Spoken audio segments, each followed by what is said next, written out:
Rádio Madalena apresenta Conversa Solta, com Maria Rita Kel. Olá, ouvintes da Rádio Madalena. Estamos com mais um Conversa Solta, parece que é o número 31 já.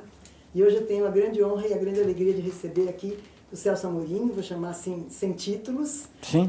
Poderia chamar de ministro Celso Amorim, podia chamar de Celso. Bom, em primeiro lugar, uma coisa muito importante, você foi ministro de dois ministérios diferentes no governo Lula e Dilma, é isso? Ou só no governo Lula? Eu fui ministro pela primeira vez com o governo Itamar Franco. Itamar Franco. Por um ano e meio, ministro das Relações Exteriores. Depois eu fui ministro do presidente Lula durante os 8 anos do mandato. Também nas Relações Exteriores? Também nas Relações Exteriores. E no governo Dilma eu fui ministro da Defesa durante quase todo o primeiro mandato. O primeiro mandato. Entrei em agosto, mais ou menos. E antes disso, só para a gente relembrar um pouquinho, você foi presidente da Embrafilme, é isso? Sim, a minha vida adulta, se é que eu posso dizer assim, depois de terminar o curso médio, foi cinema. Eu fiz cinema, fui assistente de direção de 2 filmes e tal. Depois, tem um filho cineasta? Tenho 3 filhos cineastas e uma filha que trabalha na Organização Internacional do Trabalho, para fazer justiça e equilíbrio aqui. Digamos, depois eu fiz concurso para diplomacia, uma história longa que eu acho que você não vai ter interesse em saber como eu passei do cinema para a diplomacia, mas só para frisar um ponto, isso foi ainda na época da política externa independente. Eu fiz o concurso antes do golpe, em 63, 64. Antes do golpe e do primeiro golpe. Ah, sim, do primeiro golpe, claro. Bom, eu sou antigo. Aí, 64 houve o golpe, eu passei os anos seguintes, eu estava ainda no Instituto Rio Branco, entre o primeiro e o segundo ano. Eu passei os anos seguintes pensando em como sair do Itamaraty, coisa que acabou não ocorrendo, mas eu tive a oportunidade, por causa das minhas relações na área cultural e tal, de ser presidente da Embrafilme num período de abertura, né, relativa, que foi no governo Figueiredo, que ele tinha dito que ele ia democratizar o país e quem fosse contra ele prendia e arrebentava. Eu acreditei nisso, só que ele me arrebentou também porque o filme Pra Frente Brasil, que foi um dos filmes produzidos na minha época, causou uma certa celeuma nos meios militares. Já não se praticava mais a tortura sistematicamente, mas era ainda um nervo exposto e eu saí por causa disso. Voltei aos quadros do Itamaraty, depois de uma certa turbulênciazinha. Bom, eu não vou contar minha vida inteira, mas só para voltar, anos depois eu fui ministro das Relações Exteriores, do Itamar e depois do Lula e da Dilma da Defesa. Bom, eu me lembro perfeitamente do Pra Frente Brasil, mas ele deve ter muito ouvinte jovem que nem sabe que filme é esse. Você quer contar um pouquinho? Eu não lembro de quem era o filme. O diretor foi o Roberto Farias, que foi, aliás, meu antecessor como presidente da Embrafilme. E o filme era basicamente, para quem conhece cinema, lembra um pouco a história do Homem Errado, do Hitchcock, porque é um sujeito que é submetido à tortura e acaba morrendo. Então o filme trata de tortura e faz alusões não veladas ao fato de que havia um sistema. E mostra a tortura, não mostra? Mostra a tortura, mostra graficamente a tortura. Aliás, a cena que depois foi capa de uma das revistas, a revista Manchete, era o Reginaldo Faria, que era ator global. Num Pau de Arara. Num Pau de Arara, exatamente. Me lembro bem. E o filme é muito bom. Até. O filme é um bom filme, muito bom filme. Sobretudo, ele foi um filme que, digamos, ele testou ali os limites da abertura e, na realidade, naquele momento, ela não era ainda tão aberta quanto parecia, também porque o filme, quando foi produzido, quando ele foi distribuído, foi um pouco depois daquele episódio do Rio Centro, tinha havido uma certa crispação no regime. Bom, o fato é que eu saí, tendo 1 ano e meio antes produzido, por exemplo, eles não usam Black Tie, que era um filme que termina com a conclamação, a greve geral, quando o Lula estava sendo preso em São Bernardo. As contradições. Isso, 81 o filme. O filme ficou pronto, não tenho certeza se foi 81, acho que foi. A peça é do Guarnieri, mas o filme foi de quem? É do Leon Hirschman, com quem eu tinha trabalhado como assistente de direção num filme feito pela UNE, União Nacional dos Estudantes, Centro Popular de Cultura da UNE.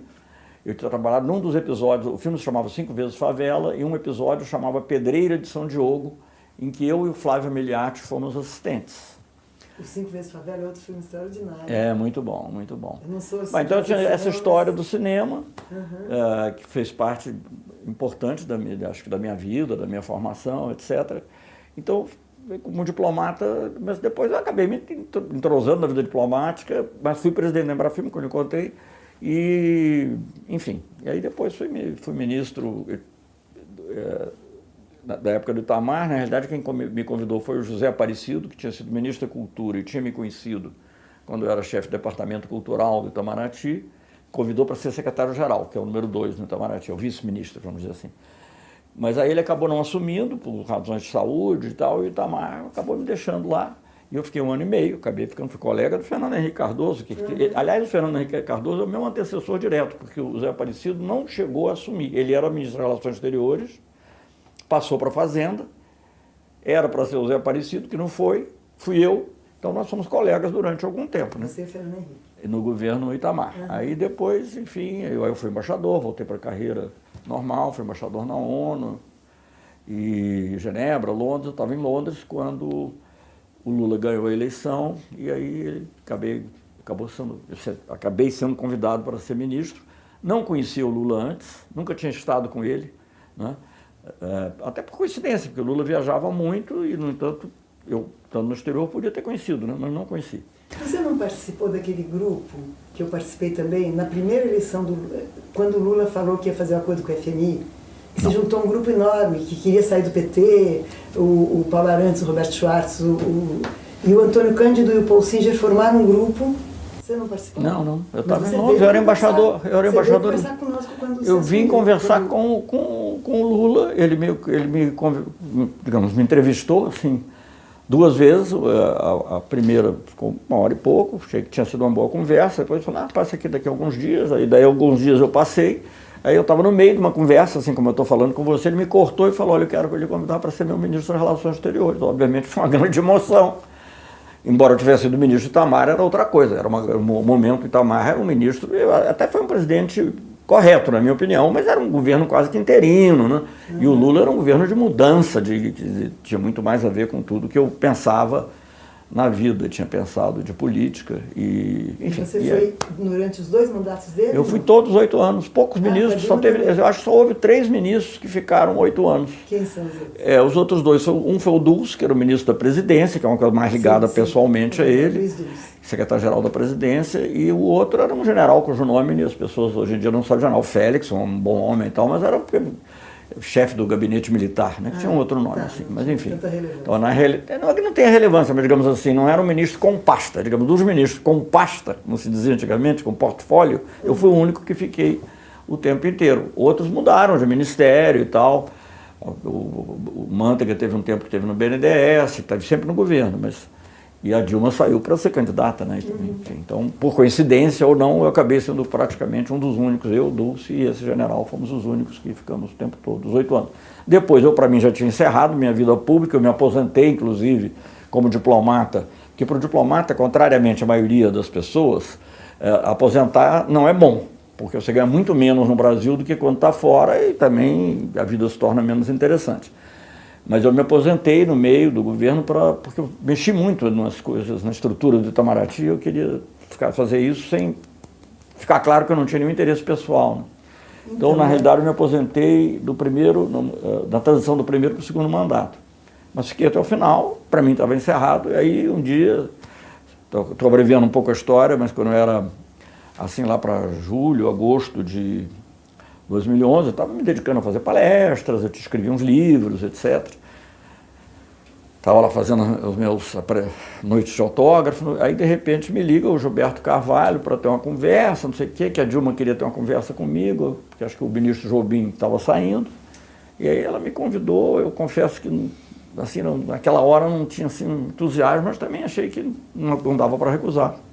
E fui ministro praticamente todo o primeiro mandato dela, menos esses 6, 7 meses iniciais. Então, talvez o que seja interessante, porque quando a gente começou a conversar, eu falava, bom, a coisa que eu mais lembro, e você falou talvez seja a coisa mais importante, foram os BRICS. Né? Por favor, conta, primeiro, diga o que representa essa sigla. Eu estou sempre pensando em pessoas que estão ouvindo o programa pela primeira vez, por exemplo, ou que são muito jovens. Sim. O BRICS é uma... Bom, vou te contar a história dos BRICS inteirinha, então como é que é os BRICS, e depois o sentido político, se você quiser. Me interrompe se eu ficar meio chato. Mas é porque a sigla BRICS, sem o S, BRIC, foi criada, na realidade, por um economista do inglês, que era economista do banco de investimento Goldman Sachs, Jim O'Neill. E acho que no ano 2000 ou 2001, se eu não me engano, ele fez um artigo em que ele criou esse acrônimo, nessa sigla, para definir o que seriam grandes países em desenvolvimento, que segundo ele teriam uma enorme importância na economia mundial. Não era uma coisa política, nada, era Brasil, Rússia, Índia e China, né? Enfim, anos antes tinha falado países baleia, que é para contrastar com os tigres, digamos assim, são países, mas enfim, mas ele criou essa sigla, pegou, mas ninguém mais falou do assunto, falava de vez em quando, alguém mencionava, porque não era, bom, sem querer me meter a filósofo, ele era um grupo em si, mas não era um grupo para si. Ele não tinha uma identidade, né? Ele não se via como uma identidade. Então, havia lá essa sigla, e a política externa do presidente Lula, é difícil eu falar uma coisa sem não falar do mais geral, foi uma política externa de muita amplitude, não só aqui na América do Sul, que nós ajudamos a criar a Unasul, lideramos, eu diria, até o movimento de integração sul-americana, mas também em relação à África, países árabes, uma coisa muito ampla. E uma das iniciativas importantes que foi tomada logo no início do governo foi a criação de um grupo chamado IBAS, Índia, Brasil, África do Sul, que eram 3 países, a ideia era o seguinte, são 3 democracias, 3 países multiculturais, multirraciais, um em cada região do mundo em desenvolvimento, que tinha um certo charme, porque os outros grupos de países em desenvolvimento eram meio disfuncionais, era difícil reunir, enfim, também quando você bota muita gente, as prioridades mudam, ali parecia que podia dar certo e de fato deu. Então esse IBAS funcionou. Funcionou para quê?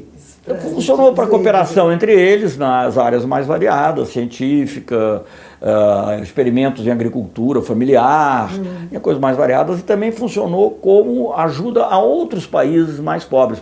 Houve programas no Haiti que foram premiados até pelas Nações Unidas, o programa em Guiné-Bissau, o programa no Burundi, enfim, uma variedade de programas financiados. Não era grande dinheiro, mas havia aquela... Há um mito, digamos, uma expressão antiga nas relações internacionais, que é a cooperação sul-sul, quer dizer, entre os países em desenvolvimento. E o IBAS foi uma coisa que realmente viabilizou isso, tendo os 3 países essas características. Então também, por exemplo, para grandes negociações comerciais, como as negociações, na época tinha uma rodada da Organização Mundial do Comércio, que chamava Rodada de Doha, uma grande negociação, nós coordenávamos posições, Índia, Brasil e África do Sul. Bom, isso para estar junto. Para estar junto, e aí juntávamos outros países também, e servia para várias coisas, em relação à reforma da ONU, eram 3 países que queriam a reforma do Conselho de Segurança, isso nós já não conseguimos, mas são processos de longo prazo. Enfim, então procurávamos ter posições comuns em temas como Israel, Palestina e outros temas desse tipo. E tínhamos essa cooperação. E chamou muita atenção, por exemplo, o alto comissário europeu, alto representante, que era o título, para relações internacionais, que era o Javier Solana, tinha sido ministro da Espanha, eu tinha conhecido eles do tempo do Itamar, ele toda hora ficava procurando saber o que a gente estava fazendo. O russo, que se chamava Igor Ivanov, queria entrar, porque por que a Rússia não pode entrar? Afinal é um país também. A gente não ia dizer, bom, porque a Rússia é menos democrática, hoje em dia até talvez seja mais do que nós, não sei, esse momento que nós estamos falando agora. Isso não quer dizer que a Rússia esteja muito bem, quer dizer que pois é. Então, e a China a mesma coisa, a China fazia mais abordagens através da África do Sul e a Rússia por meio do Brasil. Mas nós dizemos, não, podemos fazer, naquela época a gente chamava o IBAS nem de IBAS, chamava de G3. Eu vou chegar nos BRICS. G3, tá. Eu vou chegar no BRICS. Mas então, se você não chegar, eu te ponho na rota. Aí eu dizia o seguinte, não, se vocês quiserem a gente faz um G3 mais um G3 mais 2, mas eu não queria perder aquela característica, nós não queríamos perder a característica de ser um grupo de 3 países em desenvolvimento, com essas características de ser multirracial, multicultural e democrático. Né? Então, eles não queriam.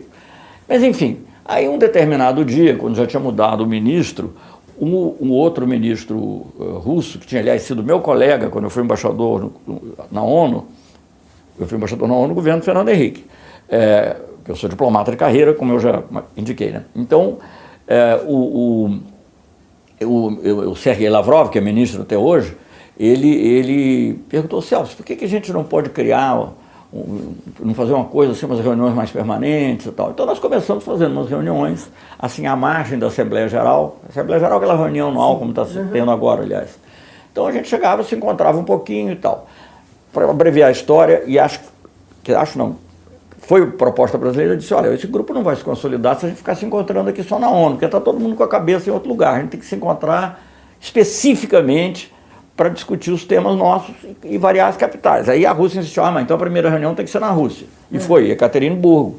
2008, de ministros. Né? As primeiras foram na Que Ekaterimburgo é Moscou, não? Ou é E Ekaterimburgo é uma cidade, tem esse nome, já tinha nome que é Catarina, né? A Czarina. E não é perto de Moscou, não, é mais ou menos no sul dos Urais, abaixo um pouco dos Urais, entre Europa e Ásia, mais ou menos. Né? E a primeira reunião foi lá. E já no ano seguinte houve a reunião de presidentes, e aí que se firmou. Né? Mas eram os BRIC, até é engraçado porque eu falava sempre BRICS, né? E o russo me perguntava, Celso, por que você fala BRICS? Eu disse, não, porque em português é plural, plural. E ele ficava assim na dúvida. Na realidade eu já estava com a África do Sul na minha cabeça também, daí do IBAS entrar de volta. Mas aí ficaria BRICAS. Bom, também tem que ser com um pouquinho de liberdade poética, né? Você não vai fazer o próprio BR, eu acho que é... Ah, não, tem Rússia também. Brasil, Rússia, Brasil, Índia, Rússia. China, Não, e South África. Essa é de South África, claro. Estou aqui falando. Bom, juntando, pois é. Mas enfim, e aí a gente começou a reunir os BRICS. A reunião presidencial, a primeira que ocorreu, já foi depois da crise financeira de 2008, aquela do Lehman Brothers. Então, imediatamente eles ganharam uma feição mais econômica, os BRICS. E eles passaram a ter um papel muito importante no G20, esse G20 que foi criado, que até hoje se reúne e tal. Foi criado, bom, aquilo vou dizer que é iniciativa de quem? Mas formalmente foi iniciativa dos americanos, do presidente Bush, e isso alterou toda a discussão mundial. Né? Nessa época não tinha África do Sul no grupo, e ela entrou para o grupo, na realidade, em 2010 nós fizemos uma reunião que era colada uma na outra do IBAS e dos BRICS, essas coisas diplomáticas, e aí já no ano seguinte, formalmente, a África do Sul entra, então ficaram os BRICS. Então, só para terminar essa história, um dia... Não, vai ter história ainda, porque eu quero saber as coisas que aconteceram. Mas terminar o meu relato. Um dia eu encontro esse Dimonil, porque eu fiz também uma coisa de diplomacia ligada à saúde, pessoalmente, se você quiser. Fui presidente de uma organização, formalmente eu sou ainda presidente licenciado, mas enfim, uma organização chamada Unitide, que é para facilitar, não é para fornecer exatamente, para facilitar o acesso a medicamentos para tuberculose, malária e AIDS, para populações mais pobres, né, para vencer esses problemas de patentes e outras coisas assim. Bom, e num dia, essa Unitide, quando eu estava assumindo a Unitide, participei de um jantar em que esse economista estava, porque ele também tinha tomado um rumo diferente, tinha sido secretário do Tesouro lá na Inglaterra e cuidava de um outro tema ligado à saúde, que é a resistência antimicrobiana. Bom, e aí nós estávamos juntos, sentados um lado a lado, e aí eu falei, pois é, legal, agora que a gente está aqui conversando e tal, foi você que inventou os BRICS, né? Eu disse para ele, os BRICS. E ele, assim, muito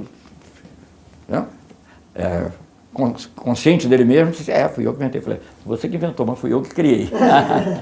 Quer dizer, na realidade... Ele inventou essa ideia. Porque era, como eu disse, era uma realidade em si, mas não era uma realidade para si, não era um grupo que se reunia com o objetivo de traçar políticas, de traçar projetos de cooperação. Então isso é uma coisa importante. Agora, qual a importância dos BRICS no mundo?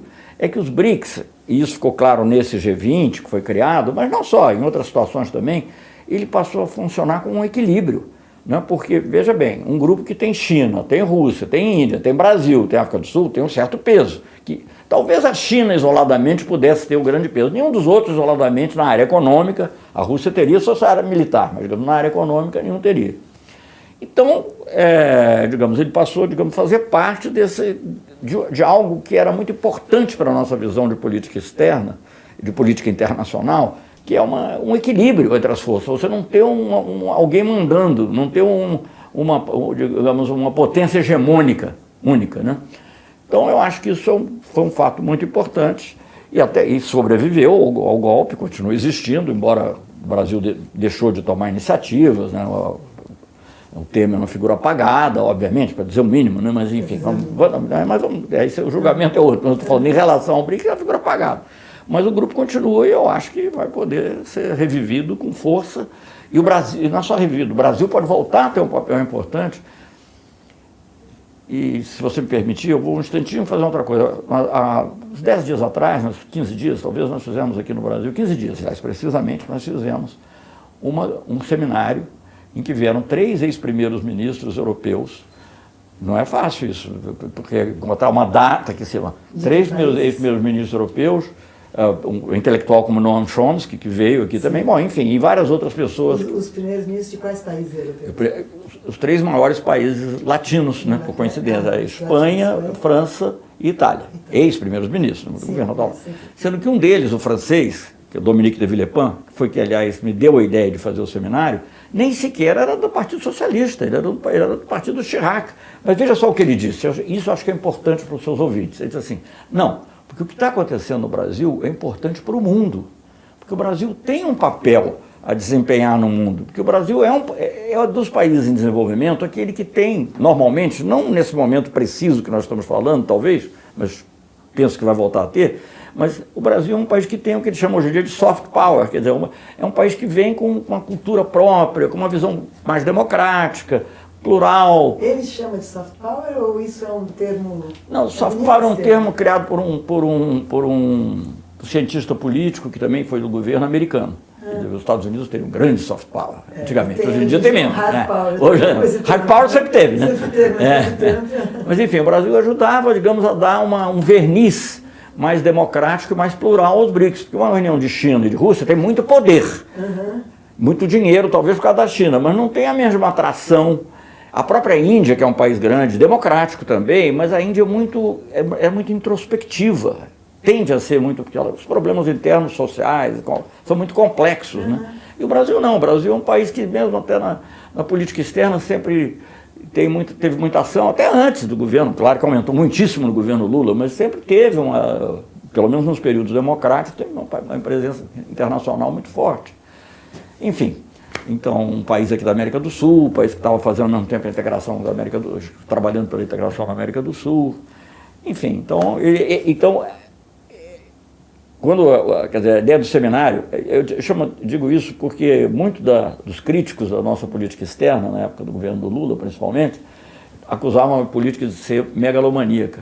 Gente, mas não é o Brasil que está dizendo, os outros países é que estão dizendo que a gente tem que fazer isso, fazer aquilo. E nós fizemos esse seminário. Um ex-primeiro-ministro, que era membro do que, digamos, chamaria lá droite républicaine, coisa que no Brasil é inconcebível, direita republicana, digamos assim. É a direita que a gente gostaria de inventar para ter alguém com quem dialogar, né? A gente não tivesse medo não golpista.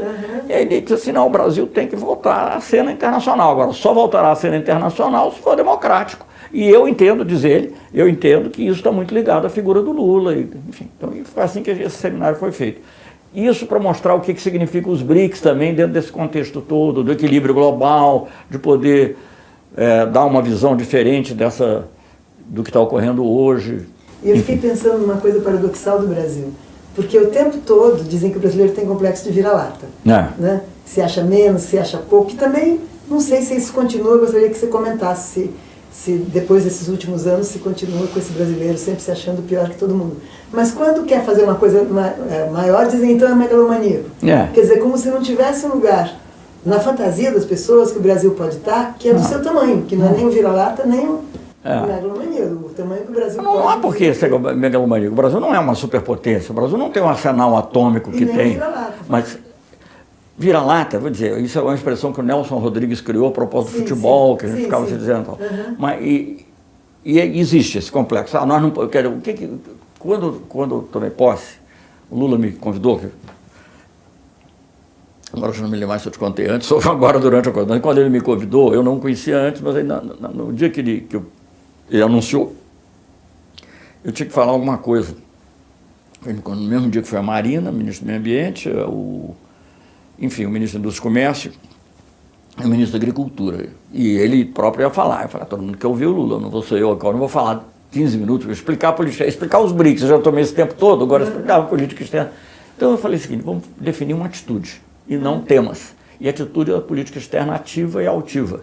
Bonito. Né? Você não tinha falado ativa e altiva. É altiva. Quer dizer, você não tem medo de agir em função das coisas que te interessam, daí a atividade, né? E altiva no sentido de que você não vai aceitar passivamente as agendas que vêm de fora. Os americanos querem a ALCA, mas não por isso o Brasil tem que aceitar. Sim. O Brasil pode dizer não, né? Quer dizer, pode sugerir uma coisa diferente, né? Então, a combinação, o Brasil é contra a invasão do Iraque, diga claramente que é contra a invasão do Iraque, né?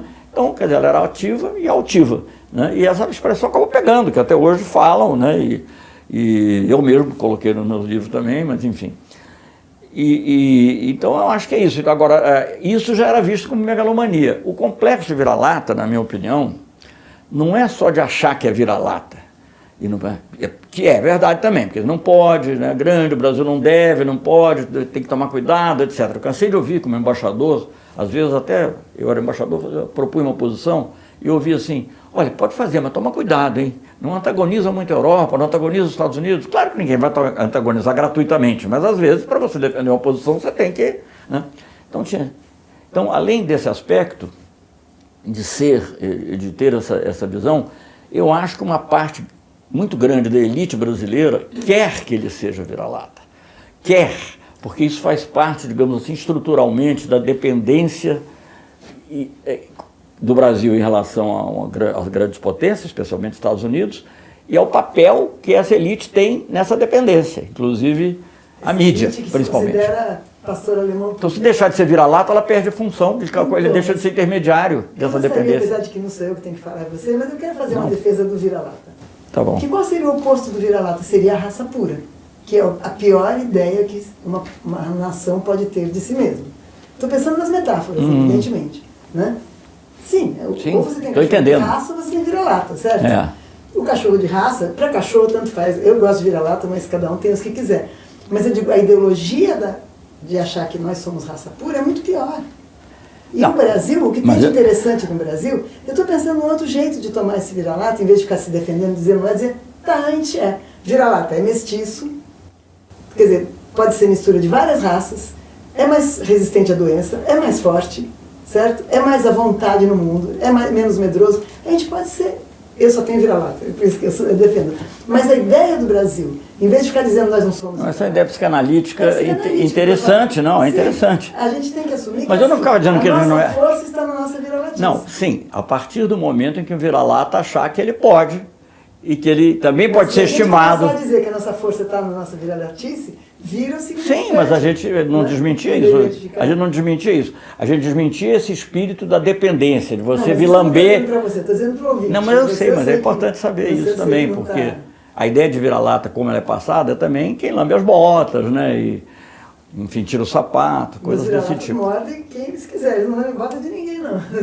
Não, estou brincando. Mas sim, se um vira-lata desse jeito, tudo bem. É um cachorro livre, né? Mais livre do que os outros. E tem uma ideia de mestiçagem que é muito brasileira. Mestiçagem também. Eu gosto muito do nome em espanhol, porque eu fiquei procurando, né? Porque pessoas perguntavam e tal, o que é vira-lata e tal. É perro callejero. Callejero, da rua. Anda na rua, né? Sim. É legal. Sim. Nesse sentido, sim, queremos ser vira-lata. E queremos ser misturados. E queremos ser misturados. Acabar com o preconceito que ainda existe contra os afrodescendentes que vieram aqui escravizados, não vieram aqui porque quiseram para se dar bem, vieram escravizados. Né? A questão existe preconceito. Claro, não só preconceito, existe ativa discriminação para impedir que ele mude de posição social. Acho que grande parte do que explica hoje a política brasileira, do que está ocorrendo, né? O bolsonarismo, digamos assim, e o que ele representa é esse desejo de manter essas pessoas lá embaixo, né? Quer dizer, ver negros na universidade, ver não só negros, mas também pobres, mas negros certamente também. A maioria dos pobres são negros. E vice-versa. Depois da escravidão aqui, jogaram todo mundo na rua. Na rua, e vice-versa. A maioria dos pobres são negros e a maioria dos negros são pobres. Tem uma coisa importante que acho que as pessoas... Aliás, esse é um grande problema do Brasil. A gente, por exemplo, avançou, mas avançou pouco. Nós estamos aqui num ambiente, não tem nenhum negro. Às vezes tem, mas é raro. Né? Se você vai, uma vez eu estava numa fundação, num instituto, que era um instituto até, digamos, progressista, de esquerda. Estava falando lá sobre os militares, porque eu fui ministro da Defesa. Ele perguntando se tinha preconceito racial. Se quiser eu te dou a resposta, mas não precisa. Peraí. Mas aí eu olhei assim em volta e falei, mas vem cá, e aqui?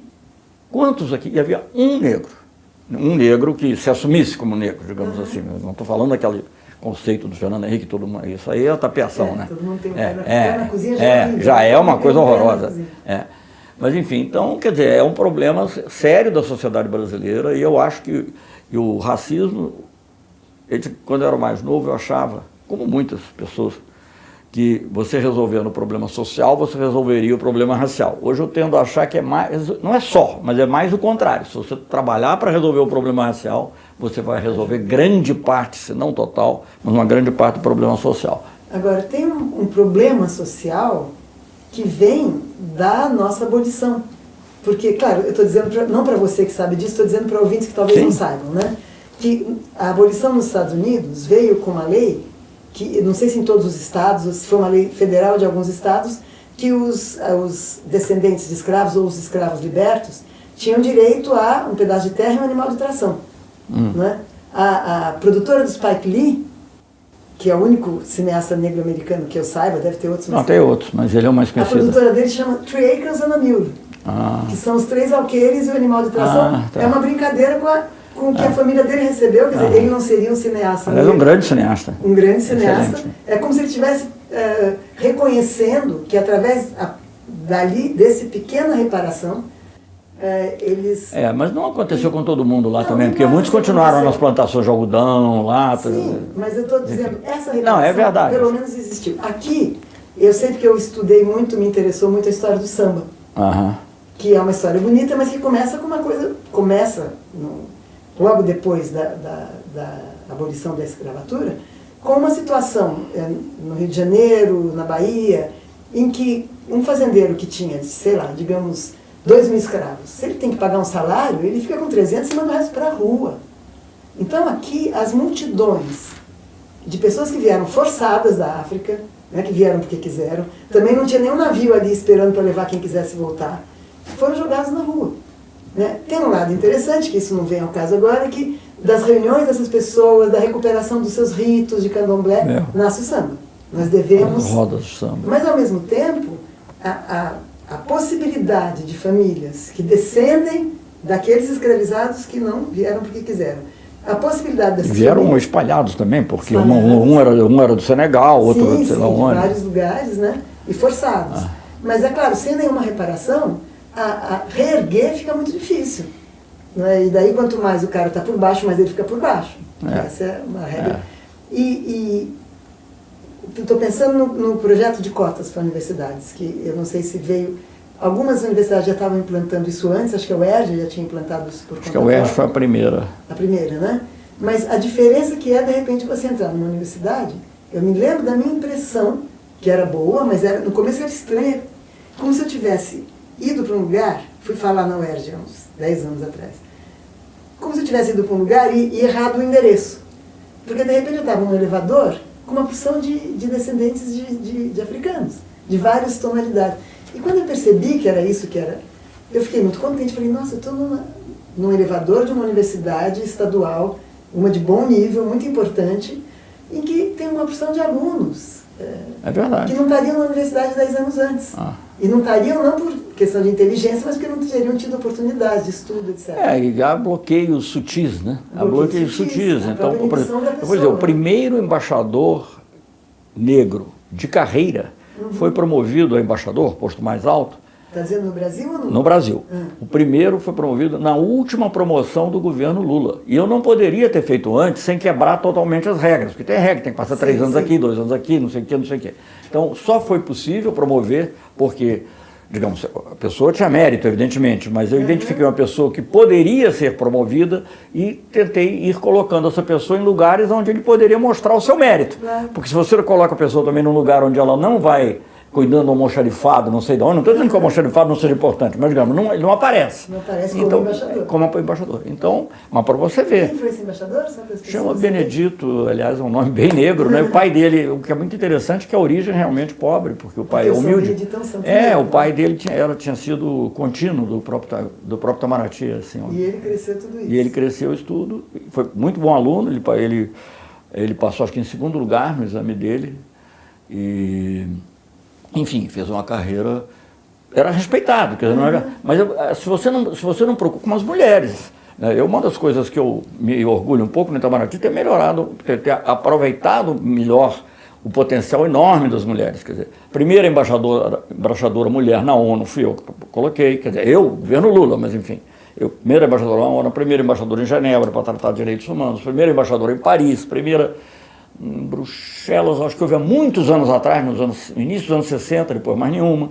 Enfim, então em todos esses países foram ações importantes, e elas tinham mérito, mas se você não fizesse força, entendeu? Sabe, as pessoas, na hora que chegava aquela comissão de promoções, assim, mas ela, sabe como é que a mulher engravida, fica 6 meses fora, então, sabe, tem que cuidar da casa, então há um preconceito, né, que é disfarçado, nunca é dito, você nunca diz que tem preconceito. Claro, não, ela é muito boa, mas... Parece que, claro, ninguém fala que engravidar é um defeito, claro. Mas atrapalha. Atrapalha. Agora, deixa eu voltar, porque como a gente daqui a pouco vai acabar, eu não queria perder o assunto que foi o primeiro que eu pensei quando eu te convidei, e eu acho esses todos do tempo, né, das relações exteriores importantíssimos, e acho que esses são menos conhecidos, inclusive, principalmente dos ouvintes mais jovens. Mas é um fato que eu queria que você, queria lembrar e queria que você contasse um pouco, que é recente, que você foi a Roma entregar ao Papa Francisco uma carta sobre o presidente Lula? Não, eu fui ter uma audiência com ele, né? Na realidade, foi uma audiência que foi... Eu tive duas outras pessoas que me ajudaram muito na audiência, mas a audiência era para mim, não por ser eu, Celso Amorim, mas por ter sido o chanceler do presidente Lula. Por ser você, Celso Amorim, que foi o chanceler do E que sou também o presidente, o que eu não sei se é uma coisa muito informal, mas eu sou o presidente do Comitê de Solidariedade Internacional ao presidente Lula e defesa, mas é uma coisa criada aqui no Brasil, enfim. Mas enfim, era uma pessoa que acabei ficando muito ativa nisso, até lá atrás eu fui iniciador de um manifesto, Eleição Sem Lula é Fraude, eu não sei se você chegou a assinar isso, eu imagino que tenha assinado, eu também não me lembro. Eu não sabia que você que tinha criado, chega por... Não, fui eu, não, porque aquilo aconteceu quando eu vi que a eleição do Lula, que a perseguição ao Lula, eu sabia que era óbvio, mas que ela estava chegando a um ponto absurdo, que foi quando o curto tempo entre a sentença de primeiro grau e a marcação da data do julgamento em segunda instância. Em geral é 1 ano e meio, 2 anos, às vezes até toma muito mais, e ali eram 4 meses ou 5. Então ali eu percebi que era uma coisa. Eu falei, para ele não concorrer a essa eleição. Tem que fazer alguma coisa. E fazia parte de um grupo, Projeto Brasil Nação, que foi criado pelo Brescia, junto com outros, eu participei também. Eu falei, olha, se o Projeto Brasil Nação não conseguir produzir um documento sobre isso, é melhor dissolver, porque aí não tem mais interesse. E aí fiz, e, enfim, ninguém foi contra, né? Mas você fez em nome do Projeto Brasil Nação? Eu fiz inicialmente, eu fiz duplamente, quer dizer, eu tive 2 pessoas que me ajudaram, um jornalista do Rio, André Lobato, jovem, e um rapaz que é do MST, que chama Igor Felipe. Mas eles ajudaram assim, digamos, e estava aquela demora, faz, não faz, como é que a gente faz? A gente assina primeiro, pergunta primeiro, falei, vamos fazer as 2 coisas juntas. Vamos assinar os que já estamos de acordo e vamos submeter o Projeto Brasil Nação. Se o Projeto Brasil Nação não assinar, paciência, nós já assinamos. Se assinar, é melhor, porque aí aparece o Projeto Brasil Nação, fortalece o projeto e já tem os nossos nomes. E olha, esse manifesto, hoje eu nem sei, porque também agora o problema está colocado, e eu nem olho mais isso, mas a última vez que eu vi tinha 340 mil assinaturas, sendo que, além de pessoas como você e eu, digamos assim, não tinha assim, Costa Gavras, Noam Chomsky, enfim, ex-primeiros-ministros, políticos e cineastas de grande nome, até aquele Ellsberg que descobriu o negócio aqueles relatórios do Pentágono, lembra que denunciou os Pentagon Papers? Então, quer dizer, uma coisa que se espalhou muito. Você disse quantas assinaturas? 330 a 340. Não, 330 passou com certeza, porque eu olhei a última vez, faz um mês, já tinha 330 mil. Então foi uma coisa que... E não é só as 330 mil, porque isso já mobilizou muita gente que eu não consegui alcançar daquela vez, não cheguei até lá, depois assinaram outras cartas. Eu não estou dizendo que foi só por causa disso, mas ajudou a criar o clima. Então, por causa disso, eu acabei sendo presidente do tal comitê e, bom, nessa dupla qualidade de ter sido chanceler do Lula e presidente do comitê, um dos amigos meus com quem eu lidava sempre, que é um chileno, falando com outro amigo que é argentino, chegaram à conclusão de que era importante eu ter uma audiência com o Papa. E não é uma coisa tão óbvia, tão simples. Então, esse amigo argentino, conhecia o Papa por ser argentino, naturalmente, fez um e-mail para o Papa, e é uma coisa interessante, porque eu acho que eu não sei se eu contei isso em detalhe. Ele fez um e-mail, não para o Papa, para um assessor do Papa, a maneira como o Papa se comunica, mas um assessor de confiança, não é uma pessoa da estrutura do Estado do Vaticano, porque senão não passaria nunca. E o Papa respondeu em 12 horas. Quer dizer, ele estava interessado em acompanhar o que estava acontecendo no Brasil.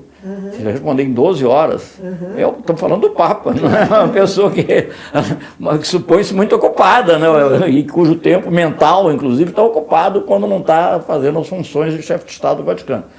Então, aí, poucos dias depois, eu fui recebido, e ele recebeu por 1 hora.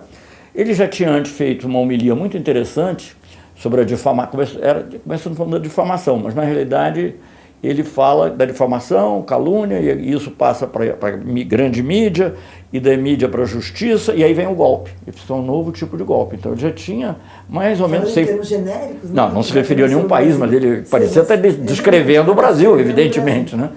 E aí ele me ouviu com atenção e tudo, e também os dois amigos. O assunto era Brasil. E eu achei interessante levar os dois para mostrar que isso era um assunto de interesse para a América do Sul, não era só um assunto brasileiro e tal, mas o tema era Brasil e Lula e o que tinha acontecido. E aí, ao final, ele fez uma bênção, mandou uma bênção por escrito. Não sei se você recorda, mas um pouquinho antes desse fato, tinha vindo aqui um rapaz que veio trazer um rosário que tinha sido abençoado pelo Papa, e a igreja disse que não, a nossa imprensa disse que não e tal. Bom, dessa vez foi escrito.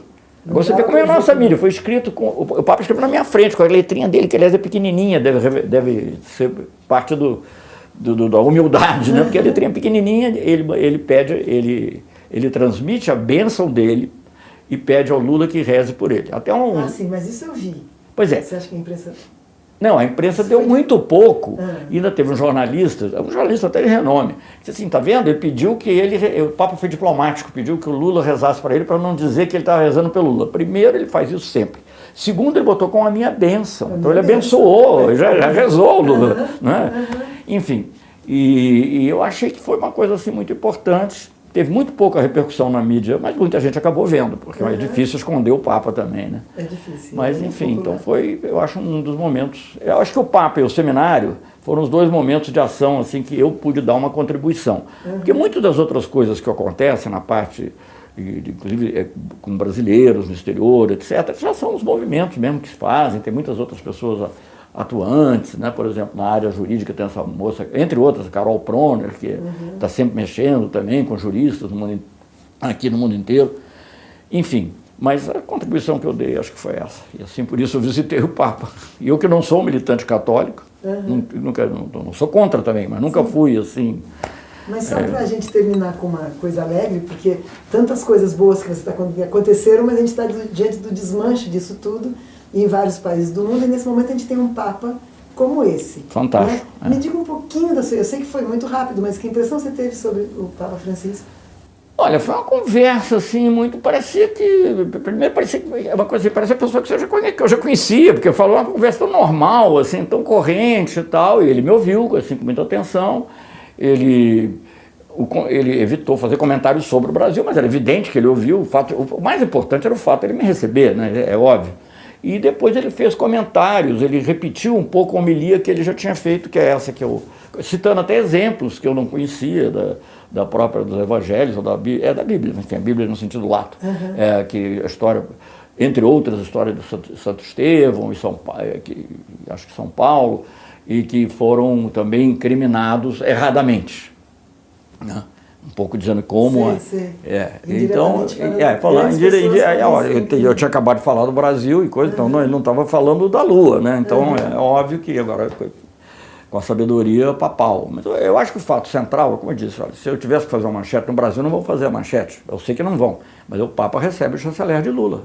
É isso, não precisava ter feito nada. Eu podia ter lá dado a mão a ele. Agora ele me recebeu por 1 hora. E conversou, que se interessou, quis saber, fez perguntas, assim, sempre com um jeito... Mas ele muito interessado em América Latina também, enfim.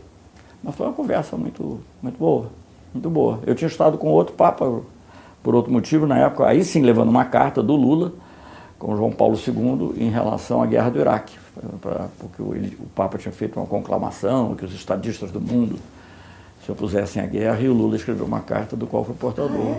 E a carta... A carta foi recebida e eu não me recordo se ele respondeu. Acho que a resposta foi meio formal, mas ele me recebeu também. Era o outro Papa que já estava com um pouquinho de Parkinson avançado, né? Mas aí eu até perguntei, só um detalhe que é engraçado, eu perguntei assim, um pouco para ele que língua ele queria que eu falasse. Eu não falo qualquer língua, mas eu fosse inglês ou francês e tal. Ele assim, português. Ah, que lindo. Celso, eu queria terminar com um pequeno merchandising. Mas deixa eu te falar uma coisinha só, já que nós estamos falando das coisas boas, é o movimento das mulheres. Eu acho isso uma coisa espetacular, porque as mulheres vão garantir que o Brasil continue a ser democrático. Ah, e vamos conclamar então, além do movimento Ele Não, e mexeu com todas que tem a ver, é genérico, mas tem a ver com... E acho que os homens têm que também participar desse movimento e ajudar. E eu vou fazer um merchandising aqui de graça, porque o assunto não tem nada a ver com dinheiro, que no dia 29, no Lago da Batata, vai ter uma grande manifestação chamada pelas mulheres, mas a gente espera que nossos companheiros homens todos solidários e progressistas participem, que a hashtag é Ele Não, né, no Lago da Batata. Então, a partir do meio-dia, eu acho uma coisa assim. No sábado. Tomara que todo mundo vá. Eu tenho um compromisso importante aqui em São Paulo nesse dia, porque vou participar de uma entrevista. Mas agora? Ah, não. Eu sei. É esse sábado. Um dos meus filhos vai fazer com o Noam Chomsky, uma conversa minha com o Noam Chomsky. Mas se eu tiver tempo, eu dou uma chegada lá também. Você me serve de pistolão. A vida é vária. É múltipla. Parabéns, então você vai conversar com ele. Você. E depois, quem sabe, você dá uma passadinha lá. Não, eu vou fazer o possível, tenho interesse. Sim. Tá bom. Tá bom? Tá bom, muito obrigada, Obrigado Celso. a você. Deixa eu falar também alguma coisa. Aliás, eu quase boto uma fotografia, só não botei porque achei que podia parecer crítica ao meu pai, que não seria. Meu pai era uma pessoa muito afetiva, eu sempre tive grande estima por ele, viveu 101 anos. Mas eu fui criado por avó, mãe e irmã mais velha. Eu tive 3 mães. Na verdade, eu não sei se eu sou um desajustado, como disse o general Mourão, eu devo ser muito desajustado. Eu também tenho uma relação mais forte que os pais. Eu quase pus uma fotografia, mas depois falei, não, porque pode ser mal interpretado. Tá, não. Podia ser engraçado. É uma história. Engraçado. Agora, deixa eu só fazer um outro merchandising, que nós, o dia que a gente combinou de você vir aqui, nos encontramos no lançamento de um livro que se chama Luiz Inácio Luta da Silva, do qual nós participamos, mas tem muita gente que participou também. Então eu estou usando aqui a rádio para fazer um pouco uma divulgação. Muitas óticas diferentes. Muitas óticas diferentes, pessoas que escrevem sobre suas impressões sobre o Lula, suas experiências. Você teve experiência de governo, eu tive só uma experiência de conhecer. Tem uma moça até que é crítica do PT, assim, uma crítica assim, porque ela é mais, né? Mas é interessante, porque são várias visões. Né? Mas não tem ninguém nesse livro que apoia. Não, só gente de bem. Do bem. Então eu queria só divulgar esse livro, que agora evidentemente eu me esqueci o nome da editora, se você lembrar, porque eu me esqueci, mas Luiz Inácio Luta da Silva é fácil de achar. Fácil de achar. Muito obrigada, Celso. Obrigado a você, filho. E aos ouvintes da Rádio Madalena, até a próxima. Obrigado a vocês.